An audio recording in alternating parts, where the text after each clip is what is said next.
जैन साथियों, कैसे हो आप सब? आई हो क्या बच्चों के और पढ़ाई भी बहुत अच्छे से चालू हुआ सकी। तो आप लोगों के इंटर कॉलेज चपरासी की भर्ती का नोटिफिकेशन है जो कि जारी कर दिया गया था। इसके फॉर्म वगैरह भी अप्लाई हो रहे हैं। मैंने भी आप लोगों के लिए वीडियो बनाया था, तब से आप लोगों के कमेंट आ रहे थे वीडियो बना दीजिए कि भर्ती वगैरह है, कैसे देखने है, कैसे अप्लाई करना है। सारी इन्फॉर्मेशन इस वीडियो पर मिलने वाली। तो बिना टाइम वेस्ट के वीडियो शुरू करते हैं। और आपको आना है गूगल पे और सर्च बार पर क्लिक करना है CYUGNP.NIC.in। जैसे मैंने इसको सर्च किया है, आप लोगों को रोजगार संगम लिखा मिलेगा, इसी पे कर देना है आप लोगों को जस्ट क्लिक। जैसे मैंने क्लिक कर दिया है तो एक थोड़ा सा आप लोगों को प्रोसेस लेगा। उसके बाद एक ऑफिशियल क्या है पेज ओपन होके आता है। इस तरह से पेज ओपन होके आता है और यहाँ पर एक फैमिली आईडी, एक परिवार पहचान हटाने के लिए बाहर कहीं क्लिक कर देते हैं। ये आप लोगों को उत्तर प्रदेश के आउटसोर्सिंग प्राइवेट जॉब मेले वगैरह, रोजगार मेला, गवर्नमेंट जॉब, सारी वैकेंसियाँ हैं, जो भी चीज़ें हैं ये उत्तर प्रदेश के अंदर की सब यहाँ पर देखने को मिलेगा। ये उत्तर प्रदेश की ऑफिशियल वेबसाइट है, गवर्नमेंट वेबसाइट है, ठीक है। यहाँ पर आप लोगों को सेकंड नंबर पर दिख रहा होगा जहाँ पर लिखा है कि आउटसोर्सिंग प्राइवेट जॉब। इसी आउटसोर्सिंग प्राइवेट जॉब पर आप लोगों को क्लिक कर देना है। जैसे मैंने इस पर क्लिक किया है तो आप लोगों के लिए थोड़ा सा टाइम वेस्ट करेगा और इस तरह से आपके लिए पेज ओपन कर देता है। यहाँ पर आप लोगों को देखने को मिलता है कि इस तरह से पेज ओपन होता है तो आप लोगों को भर्ती नहीं दिखती है, लेकिन आप लोगों को जहाँ जॉब सर्च लिखा है और उसके नीचे लिखा है कैप्चा। कैप्चा को इस कॉलम पर फिलअप करना है, ठीक है। इस कॉलम पर मैं फिलअप करके बताती हूँ। 890904, ठीक है, 890904, ठीक है। इसको मैंने फिल कर दिया और जहाँ पर लिखा है जॉब सर्च, इसी जॉब सर्च पर ऐसे कर देना है क्लिक। जब ये सारी चीज़ें ऐसे क्लिक करोगे, क्योंकि बहुत सारे हमारे न्यू लोग जुड़ते हैं ना, तो वो लोग नहीं देख पाते कि भर्ती कैसे देखनी होती है। भर्ती ऐसे देखनी होती है जैसे मैं आप लोगों को सारा प्रोसेस लाइव दिखा रही हूँ, ठीक है। उसके बाद आप लोगों ने जैसे आपने जैसे जॉब सर्च पर क्लिक किया है तो इस तरह से ये पेज ओपन होके आ रहा है। ये आपको पेज ओपन होके आएगा, ये धीरे धीरे ओपन हो रहा है क्योंकि इस तरह से देखिए ये ओपन होके आ गया है।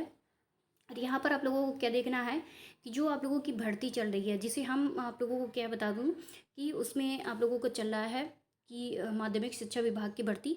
ये आप लोगों की चपरासी की भर्ती है, प्यून की भर्ती है। यहाँ पर आप लोगों को प्यून की वैकेंसी मिलेगी, जहाँ पर आप लोगों को एसएससी यानी क्या है, हाई स्कूल आपका पास होना चाहिए।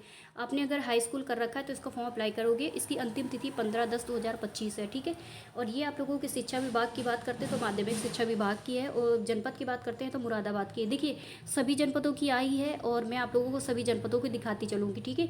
इसमें बताया गया है, नीचे लिखा गया है कि कार्य वितरण जो है प्रधानाचार्य प्रधानाध्यापक के निर्देशानुसार सभी कार्मिकों को चौकीदार, सफाई कर्मी, कार्यालय अभिलेखों के रख रखाव, प्रयोगशाला का कार्य। यानी जो लोग पूछ रहे थे कि दीदी इसमें वर्क क्या रहेगा, तो देख लीजिए यहाँ पर लिखा आप लोगों को मिलेगा ऑफिशियली। आप लोगों को जब डेटा मिलेगा तो आप लोग खुद ही चीज़ को समझ सकते हो, ठीक है। प्रयोगशाला के कार्य, पुस्तकालय, विद्यालय और यहाँ पर लिखा गया है कि साज सज्जा, सुरक्षा एवं अन्य विद्यालय गतिविधियों के संबंधित समस्त कार्य सौंपे जाएंगे, ठीक है। तो ये आप लोगों का वर्क रहेगा, जो आप लोग पूछ रहे थे तो ये देख लीजिएगा, ये आप लोगों का वर्क रहेगा, यहाँ से आप पढ़ सकते हो। उसके बाद यहाँ पर दिया गया है कि अहर्ता आप लोगों की 10th पास, अधिमानी अहर्ता, साइकिल चलाने का अनुभव वगैरह।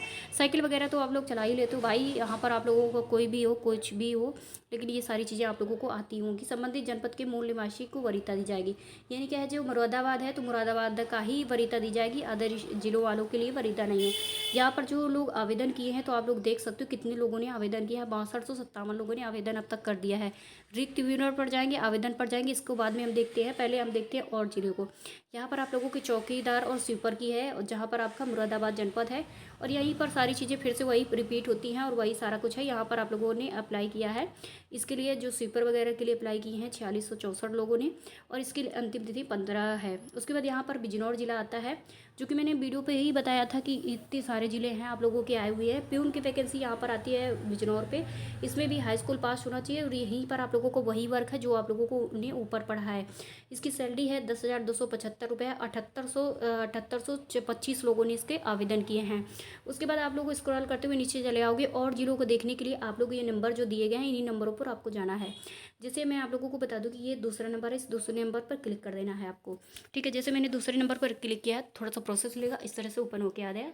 और यहाँ पर देखते हैं कि आप लोगों को माध्यमिक शिक्षा विभाग की है, ये आती है आपकी चौकीदार वगैरह स्वीपर की। यहाँ भी सेम एजुकेशन क्वालिफिकेशन है, सेम वही सारी चीज़ें हैं। ये बिजनौर की आप लोगों की रहने वाली है। और उसके बाद यहाँ पर आती है रामपुर की बाद आती है ये प्यून की वैकेंसी, वही आप लोगों की सैलरी, वही वर्क वगैरह है। उसके बाद स्क्रॉल करते हैं, रामपुर की आती है स्वीपर वगैरह की, और उसके बाद है क्योंकि प्यून स्वीपर चौकीदार सभी के हैं ना, इसलिए है। उसके बाद यहाँ पर अमरोहा डिस्ट्रिक्ट दिया गया है, वही सारा चीज़ें यहाँ पर आप लोगों को दी जाती है। उसके बाद अमरोहा की चौकीदार स्वीपर की आती है। उसके बाद आप लोगों को पढ़ने को मिल रहा होगा, साथ में देखने को भी मिल रहा होगा कि आवेदन कितने लोगों ने कर रखा है। उसके बाद आपका आता है संबल, संबल की भी आपकी देखने को मिल रही होगी। उसके बाद यहाँ पर संबल की चौकीदार और स्वीपर की देखने को मिलती है। प्यून की अलग है और स्वीपर की अलग है। उसके बाद यहाँ पर आप लोगों को आता है कि बेसिक शिक्षा विभाग मऊ की है, ये तो उसको छोड़ देते हैं, इसको भी छोड़ देते हैं और आते हैं तीसरे नंबर पर क्लिक कर देते हैं। तीसरे नंबर पर क्योंकि आप अपने अपने ज़िले का देख सकते हो, वैसे बस तीसरे नंबर के बाद आप लोगों को खुद ही देखना होगा। मैं आपको आगे का देखने का प्रोसेस नहीं बताऊंगी, क्योंकि इसमें है कि आप लोगों को पता ही दिया कि कैसे क्या करना है। अब स्क्रॉल करते हुए नीचे आएंगे, यहाँ पर आप लोगों की क्या है नहीं दी गई है, तो कुछ बात नहीं, आपको चौथे नंबर पर आ जाना है। चौथे नंबर पर आने के बाद देखते हैं कि इस पे ज़िला दिया गया है कोई कि नहीं। हाथ दिया गया है, ये आपका जौनपुर आता है। जौनपुर में आप लोगों के एमटीएस की आई है और माध्यमिक शिक्षा विभाग की, इसमें 11,944 लोगों क्या है सैलरी है। उसके बाद यहाँ पर 5587 लोगों ने आवेदन भी किया है। इन्होंने बताया है कि candidate should have be recent with original document and 2 set photo copy in PS fine. ये क्या है कि आप लोग जैसे DV वगैरह जब होगा तो भी चीज़ों को आप लोगों को बता दिया गया है। उसके बाद यहाँ पर MTS की आती है, आप लोगों की यही सब वैकेंसी रहेगी। ये भी आपकी माध्यमिक शिक्षा विभाग बनारस की है, इसमें भी सेम क्वालिफिकेशन आप लोगों की दी गई है। तो ये आप लोगों को क्या है कि बहुत सारी हमारी आई हुई हैं, तो इस नंबर से चेक कर सकते हो। जैसे मैंने आप सबको बता ही दिया है कि कैसे क्या चेक करना है। अब जैसे क्या है कि इसमें जौनपुर का मैं देखती हूँ कि इसमें रिक्त विवरण पर जाएंगे और उसके बाद आवेदन पर जाएंगे। रिक्त विवरण पर मैंने क्लिक कर दिया है। क्लिक करने के बाद हमारी और इन्फॉर्मेशन मिलती है। जब आप लोग फॉर्म अप्लाई करते हो तो फॉर्म अप्लाई करने के बाद आप लोगों का जब DV होता है तो ये आप लोगों को कंपनी हायर करेगी, ठीक है। ये आपको कंपनी मैसेज करती है। उसके बाद इसकी आवेदन की अंतिम तिथि 14/10/2025 है। और इसके बाद ये है आप लोगों को क्या है, इसमें क्या है अंतिम तिथि निकली गई है, मतलब आज ही है अंतिम तिथि। ये इसमें क्या है, ऑल स्ट्रीम का स्टूडेंट अप्लाई कर सकता है, ऑल डिग्री का स्टूडेंट, ऑल सब्जेक्ट का स्टूडेंट, कोई भी अप्लाई कर सकता है। और उसके बाद स्क्रॉल करते हुए नीचे चले आएंगे और यहाँ पर ग्रुप C की वैकेंसी देखने को मिल ही रही है आप लोगों को। उसके बाद यहाँ पर अपेक्षित वर्ग कौन कौन से लोग अप्लाई कर सकते हैं, महिला, पुरुष, विकलांग, भूतपूर्व सैनिक, खिलाड़ी, सभी लोग इसका फॉर्म अप्लाई कर सकते हैं।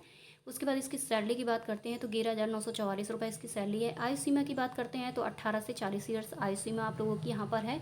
और इसमें आवेक्षित अनुभव है जो कि 0 है, यानी कोई अनुभव की ज़रूरत नहीं है। ये आपके उत्तर प्रदेश राज्य जौनपुर जनपद की है और आप अपने अपने जनपद का सभी का देख सकते हो खुद ही। अब इस पर आते हैं, आवेदन पर क्लिक करते हैं, ठीक है। आवेदन पर मैंने क्लिक कर दिया है। आवेदन पर क्लिक करने के बाद अभी आप लोगों के लिए फिर से पेज ओपन होकर आएगा। इस तरह से पेज ओपन होकर आता है। जिन लोगों ने रजिस्ट्रेशन किया होगा वही लोग इसका फॉर्म भी अप्लाई कर सकते हैं, क्योंकि पहले इसमें रजिस्ट्रेशन करने के बाद आप लोगों को इसमें यूज़र ID मिलती है, पासवर्ड मिलता है, उसके बाद कैप्चा मिल जाता है और वो चीज़ें फिलअप करनी होती है। और अगर जिन लोगों ने रजिस्ट्रेशन नहीं किया है तो आप लोगों को आना है जॉब सीकर साइनअप पर। जॉब सीकर साइनअप पर क्लिक कर दोगे। जैसे मैंने जॉब सीकर साइनअप पर क्लिक किया है तो इस तरह से पेज ओपन होकर आता है।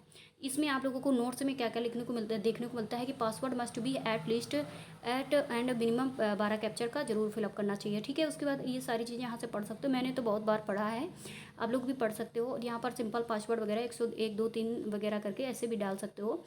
इसमें आप लोगों को क्या क्या फिल करना है, first name, middle name and last name and Aadhaar number, उसके बाद मोबाइल नंबर और ईमेल ID, ये जो एक्टिव हों वही चीज़ें डालना, ठीक है। उसके बाद यहाँ पर DOB फिलअप करना है, यहाँ पर अपना जेंडर फिलअप करना है। जैसे मैं फीमेल हूँ तो फीमेल पर क्लिक करना है। जो मेल लोग देख रहे हो मेल लोग ऐसे अपना यहाँ पर फिलअप कर सकते हो। मैं फीमेल पर क्लिक कर देती हूँ। जो यूज़र ID आपको बनाना है वो यूज़र ID यहाँ से बना सकते हो। सिंपल पासवर्ड आप यहाँ से बना सकते हो और जो पासवर्ड यहाँ पर फिलअप करना वही कन्फर्म करके यहाँ पर फिलअप कर देना है, ठीक है। मेरा तो बन चुका है लेकिन आप लोगों को मैं बता रही हूँ। यहाँ पर आई होल्डर जहाँ पर लिखा है तो मैं ऐसे इसको टिक कर देती हूँ, यहाँ पर ऐसे टिक कर देना है। उसके बाद जो कैप्चा यहाँ पर दिख रहा है इस कैप्चा को यहाँ पर फिलअप कर देना है। जैसे मैं फिलअप कर देती हूँ 399018, ठीक है। क्या लिखा है 399018, मिनी मिनी है तो मेरे को दिख ही नहीं रहा। सॉरी 36 है, सॉरी हो जाती है गलती, सॉरी। वो ऐसा है ना, छोटा छोटा दिख रहा है तो मेरे को 36 है। तो ऐसे करके ये कैप्चा को फिलअप कर देना है, ठीक है। और ये जो वेरीफाई आधार है तो इसका वेरीफाई जब आधार करोगे इसके बाद आप लोगों को 6 से 7 स्टेप फॉलो करने पड़ेंगे। अब ये जो रजिस्ट्रेशन है ये मोबाइल से आप लोगों का नहीं होगा, ये कैफ़े में जाके ही आप लोगों का रजिस्ट्रेशन हो पाएगा, ठीक है। या आप लोगों को क्या है कि लैपटॉप वगैरह का यूज़ कर सकते हो या कैफ़े में जाके कंप्यूटर का यूज़ कर सकते हो। आप अपने मोबाइल से इसका क्या है आवेदन नहीं कर पाओगे रजिस्ट्रेशन, क्योंकि इसमें क्या है बहुत लेट लेता ही नहीं है, पहली बात तो जल्दी से लेगा नहीं, बहुत लेट लेता है, ठीक है। तो यही सारी प्रोसेस थी जो कि मैंने आप लोगों को सारी इन्फॉर्मेशन आप लोगों तक पहुँचा दी है। जिन लोगों ने रजिस्ट्रेशन कर लिया है तो उनके लिए बेस्ट ऑफ लक है, क्योंकि वो लोग फॉर्म अप्लाई कर पाएंगे। लेकिन जो लोगों ने नहीं अभी तक किया है तो वो लोग अभी प्रॉब्लम में रहेंगे, अभी लोग नहीं कर पाएंगे, ठीक है। कोई और इन्फॉर्मेशन में आती है तो मैं आप तक पहुँचाती रहूँगी। मिलते हैं नेक्स्ट वीडियो में। बाय बाय, नमस्ते।